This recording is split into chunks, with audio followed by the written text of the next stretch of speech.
Hello everyone and welcome back to the San Francisco 49er franchise on the Football Freak Sports Network. I'm Husker wk2 and it's time once again for more Madden football. Last week when the Redskins came to town, the 49ers matched up pretty well in a defensive contest that ended 13-10 with the 49ers on top. More importantly, we got a good look at some of the new talent. There was some definite rust that needed to be worked off the gears, but overall, the Niners didn't do all that bad. Well, let's just say everything but the running game, which at this point needs a lot of help.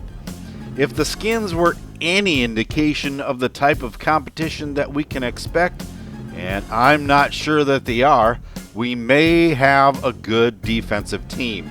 A couple of the standouts on the defense were middle linebacker Mike Hull and right outside linebacker Ray Armstrong. If they keep playing at this level, they may find a spot on the regular roster for the season. This week, we work our way down the coast to meet up with the Los Angeles Chargers. There's been a shakeup in the Bolts camp with Phillip Rivers going to the Broncos, and that leaves Joe Flacco to fill the void. Even with the changes on offense, the Chargers have a stronger defense than offense, and the big question will be, can the backups move the ball on this stingy defense?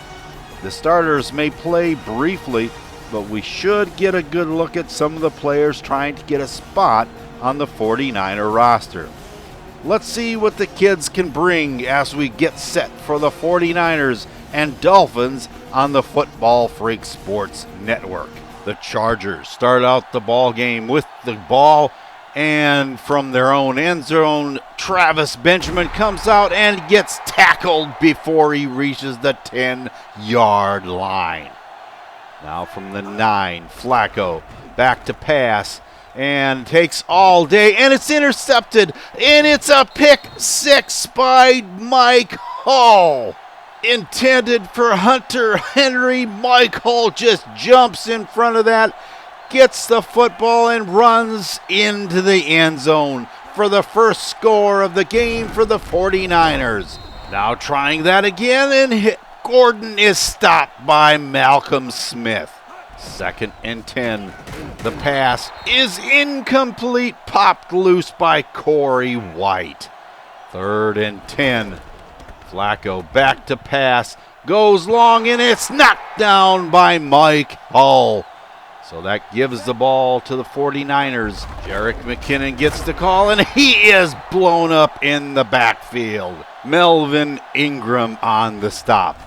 Now Garoppolo goes long, and it's intercepted. Garoppolo doesn't put enough air under it, and Casey Hayward jumps up and snatches that one away from Pierre Garçon. 2nd and 8 for the Chargers now from the 35-yard line. Flacco back to pass, and it's complete to Travis Benjamin inside 49er territory at the 40-yard line. The handoff now goes to Gordon, and he has an 8-yard pickup. 2nd and 2 from the 32. Oliver gets the call, and he has the first down inside the 30-yard line. Now from the 28, and Oliver alone in the backfield. He gets the call, and around the right side, he has the first down inside the 15-yard line. From the 13, the 49ers are showing blitz, and Melvin Gordon goes up the hash marks and into the end zone for the Chargers score. Catching an aggressive 49er defense in a blitz package, Gordon on a counter goes into the end zone, and it's 7-7. Now Garoppolo brings out the 49ers, and from the 20-yard line, he completes it to Taylor for a 5-yard pickup. From just outside the 25-yard line, Garoppolo hands off to McKinnon, and he has a 4-yard gain. 3rd and 1. Can they pick up the first down? Garoppolo is sacked. Melvin Ingram gets to him for a huge loss. And it's Charger football. From just inside the 35, Gordon gets the football, and there is an offside penalty on Ray Armstrong. 2nd and 2 for the Chargers. Flacco gives to Oliver, and he is stopped in the backfield by Mike Hull. 3rd and 3. Can the stop be made? It's knocked down by Akello Witherspoon. That makes it 49er football again. At the 20-yard line, McKinnon takes it around the right side for an 8-yard pickup. They marked it short, so it's 2nd and 3. Out of the I formation, Garoppolo hit as he throws it and completes it to Bell for the first down. And that brings us to the end of the first quarter with your score, 7-7, all knotted up here in StubHub Center. On 1st and 10, Garoppolo gives to McKinnon up the middle, and he has a nice 5-yard pickup. Now out of the shotgun. The pass, it's a screen to McKinnon, and he has a 3-yard pickup. Oh, I thought he was going to get a whole lot more than that. So that makes it 3rd and 3, and Corey Liuget gets Garoppolo in the backfield, 4th down. Now on 1st and 10 for the Chargers. Flacco goes long to an all-alone Keenan Allen, and he's down to the 35-yard line of the 49ers. 2nd and 7. Oliver up the middle to the 30-yard line. 3rd and 4. Flacco looking to pass, and he's hit as he releases the ball, and it's incomplete. So on comes Younghoe Koo for a 48-yard field goal, and it's up, and it is good. 10-7, now the Chargers have taken the lead. On the 25-yard line, Jones is hit in the backfield. 2nd and 14. Thomas at quarterback now, and he is sacked and fumbles the football, and Joey Bosa runs it into the end zone. But there's a booth review on the fumble. Was he really down, or did he fumble the football? It kind of looks like he was down. What are the officials going to say in this review? And it remains the 49ers football, 3rd and 19 yards. Thomas goes back to pass, and it is out of bounds, intended for Lester Jordan. 1st and 10 for the Chargers now, and Flacco decides to run, and he has a 4-yard pickup. 3rd and 6. And the handoff is to Gordon up the middle, and he has the first down to the 45-yard line. Now Gordon alone in the backfield. Flacco back to pass, and he throws it complete to Tyrell Williams, and he fumbles the football. And Robinson Therese is injured on the play, holding his chest. And they're going to review the fumble. Did Williams actually fumble the football? Was he down? Really can't tell from that angle. What do the officials say? And the play stands. It is 49er football. From their own 46, Thomas in the shotgun, and he throws it, and it's complete to Jordan. He has an end zone run. Touchdown 49ers. Just a simple slant out, and Trey Boston just can't keep up with Lester Jordan. And it's touchdown 49ers. The score 14-10. Travis Benjamin takes it in the end zone. And look at that sloppy tackling. And he is going to go all the way. 20-10 touchdown. just that fast. And the Chargers retake the lead with some very, very sloppy tackling on the kick return. Now from their 21-yard line, O'Leary is in motion, and Jones takes it over the right side, and outside the 25-yard line he goes. And that brings us down to the 2-minute warning with your score 17-14 Chargers. On 2nd and 5, Thomas back to pass and goes over the middle to Jones, and he has a nice first down, and the offsides penalty is declined. 1st and 10. Thomas passes complete to Jones for another first down inside Charger territory at the 43-yard line. Now this time he goes long, and it's incomplete, intended for Lester Jordan. So on 3rd and 10, Thomas back to pass and goes long and incomplete again. That brings on Marquette King to try and pin him deep, and it's right on the marker and just inside for the touchback. So from the 20, Flacco goes long, and it's complete to Hunter Henry out at the 50-yard line. Out of the shotgun, Flacco is leveled in the backfield. Niles Lawrence Stample getting to him for a 6-yard loss.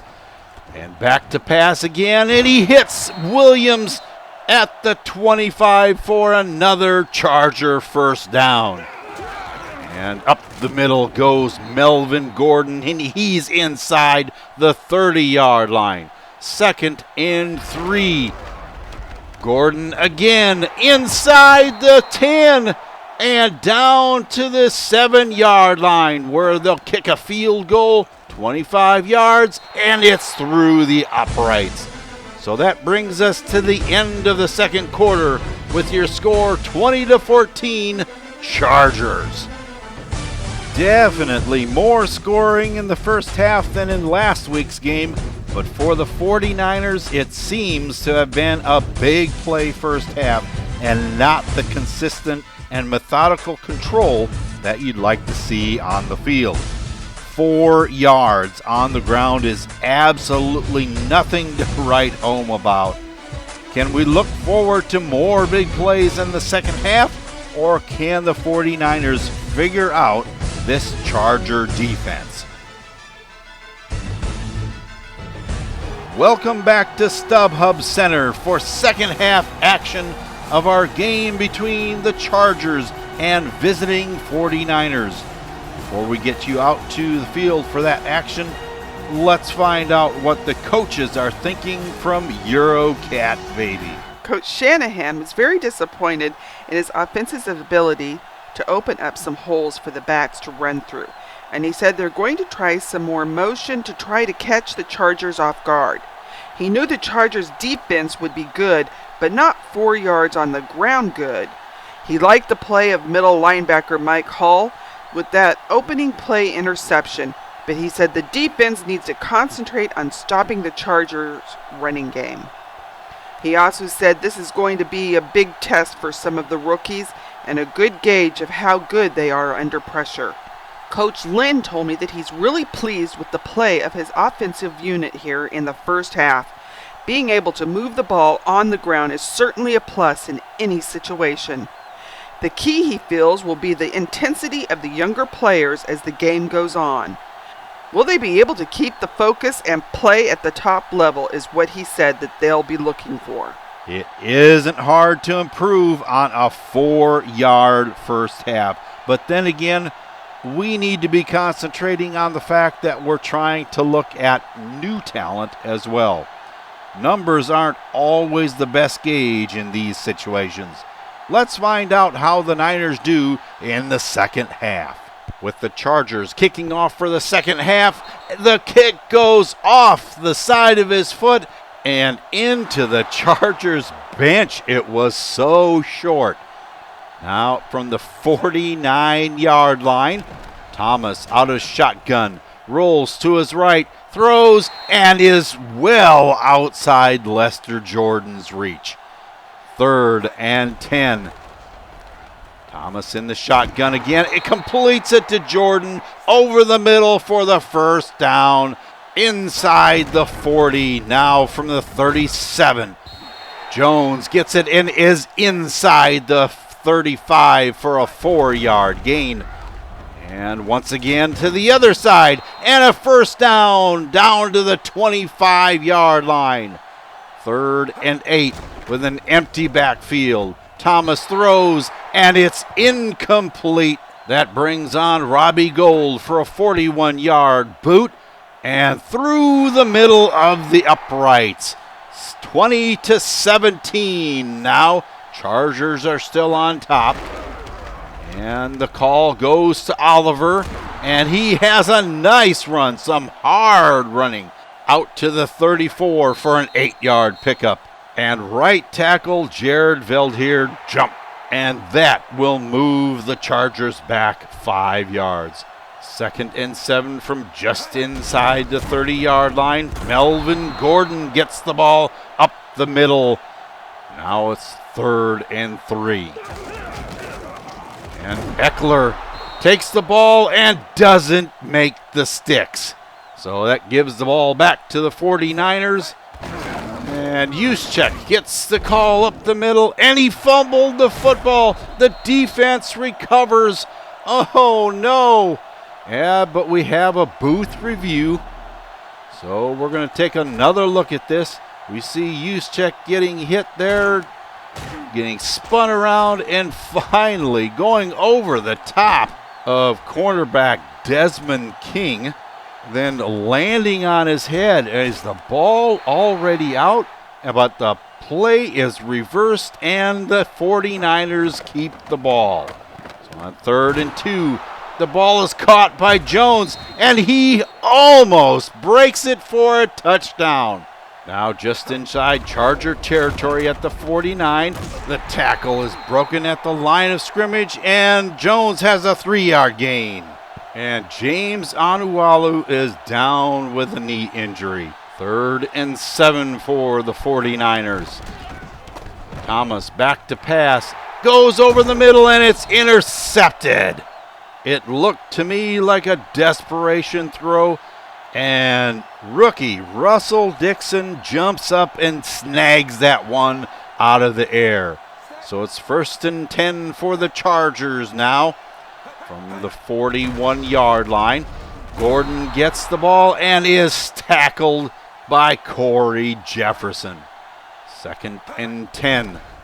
Jones back to pass and completes it to Williams just shy of the first down, and that brings us to the end of the 3rd quarter with your score 20-17 Chargers. 3rd and just inches to go, and the give is to Brendan Oliver, and he has the first down inside the 45-yard line of the 49ers. Now Jones back to pass, and it's knocked down by Pitta Tamapino. 3rd and 8. Jones hands off to Gordon, and he has a lot of room up the middle of the line inside the 30 for a first down. Eckler now takes it up the middle, and he has another first down. It's inside the 15 down to the 13. Jones has it, throws, complete in the end zone. Cardale Jones throws it just short, and Dontrell Inman comes back for the football for the score for Los Angeles. On the kickoff, Drew Kaiser kicks it into the bench yet again. Oh, this is not good. So this time it's at the 47-yard line of the 49ers. Scott takes it over midfield for a 4-yard gain. Burnett in the shotgun, back to pass, and completes it to Jeff Janis for the first down to the 40-yard line. Going to mark him at the 41. Burnett goes long and just over the top of Lester Jordan. 3rd and 10. With an empty backfield, Burnett goes over the middle and he is off the mark, so that brings on Robbie Gould. Try a 59-yard field goal, and it's short. No good, and the score remains 27-17. Cardale Jones to Mike Williams for an 8-yard pickup. And they're inside 49er territory already, and Oliver gets the first down. Terrence Brooks coming up for a safety blitz, and Jones is caught in the backfield. Free agent Larry Webster getting the sack. So on 2nd and 15, the fake, the pass, it's complete to Sean Culkin at the 25-yard line, and Eric Huey is injured. That could spell a little bit of trouble for the 49ers return team. And Oliver doesn't make the sticks. Stopped short by Jay Locker, the undrafted free agent. And Koo boots the field goal through the uprights. And this is getting very repetitive. Drew Kaiser kicks another one out of bounds. So the 49ers will start at the 40-yard line this time. Burnett throws over the middle to Scott and into Charger territory with the 2-minute warning upon us, and the score 30-17 Chargers. For an update from the sideline, let's go to Eurocat Baby. Down by 13 points with 2 minutes to go is not the place Coach Shanahan wants for his 49ers. But being on the move and now in Charger territory, they're hoping the young talent can show some moves and ultimately win this game. Jaquan Burnett pulled it off last week, and they're counting on that happening this week as well. I think it'll be absolutely outstanding if he can pull it out a second week in a row. From just outside the Charger 40, Burnett hands off. No, it's a fake, and he is dumped in the backfield. Back at the 47-yard line. 3rd and 16. He throws, and it's intercepted. Casey Hayward with yet another interception to squelch the 49ers' comeback hopes. And with 92 ticks left, can the 49ers get the ball back yet again? Oliver is blown up by Corey Jefferson after only a yard. Now a 3rd down conversion coming up, and Oliver does not make it. So the 49ers get their chance. Ted Scott, nice spin move, and he's in the clear. Oh my goodness, 30, 20, 10, he's going to score. Touchdown, 49ers.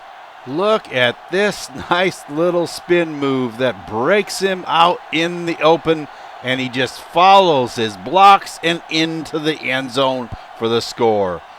And on the onside kick, Melvin Gordon gets the ball, and that is probably your ball game right there. All the Chargers have to do is take a knee. They do, and it's over. 30-24, the Chargers win in preseason ball. The 49ers were coming on strong here at the end of the game, but just couldn't get the ball to bounce the correct way during the onside kick, or we could have had a much different finish. If you were to look at the numbers alone, it would seem that the 49ers put together a good rushing second half, but unfortunately, most of that was on an 80-yard run by Ted Scott. I'm not saying that it wasn't a thrill to see his agility on that play, because he made a spectacular move to get in the clear, but it was another big play half of football. The only consolation was that the younger talent seemed to be able to put the brakes on the Charger rushing game just a bit. I thought it was impressive considering that Los Angeles had their top back in the game a lot during the second half of play. I was wondering when they were going to get to look at their backups, but I guess they wanted to win the game more than take a look at the new talent on the field. I'm trying to determine what I would be most disappointed in, having 2 third down conversions in the game or not getting into the red zone once. Let's hope with the first string in the whole game during the regular season, things will be a whole lot different. The reason that I say this is because Jimmy G isn't having the most outstanding preseason so far. 75% complete is good, but you have to take a look at that he only threw it 4 times and was picked off once. I just hope that he doesn't get complacent now that the 49ers have given him a nice long contract. Although the running game wasn't spectacular, we did see the agility of undrafted Ted Scott. That spin move was sick. And to tell you the truth, folks, I didn't create that move with the controls. It was all his ability that came shining through.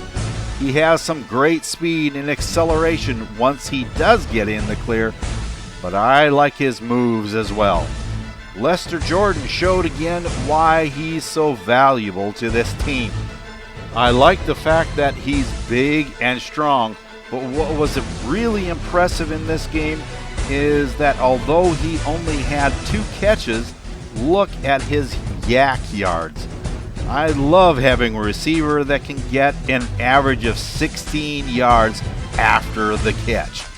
After all of last season, he was just behind Kenny Bell at almost 20 yards per catch.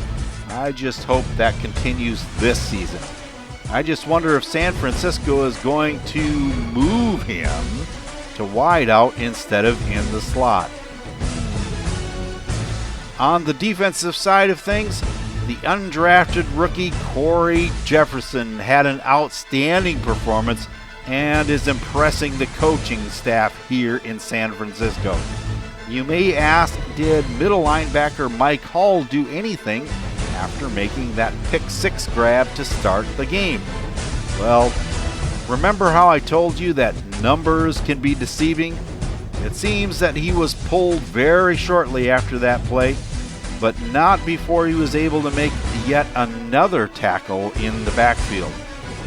Although not an undrafted rookie, he is a free agent that's impressing the coaching staff as well. As a whole, I can't fault the defense except for allowing a little too much yards running the ball. As far as the passing game, the kids only allowed 3 direct catches in one-on-one situations in the whole game, so I have to give them kudos for doing an outstanding job. Next up for the preseason schedule is inviting the Miami Dolphins to come to Levi Stadium.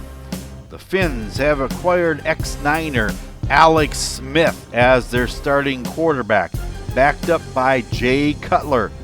You would think that between the two of them, they would have a fairly good quarterback selection, but that remains to be seen, I guess.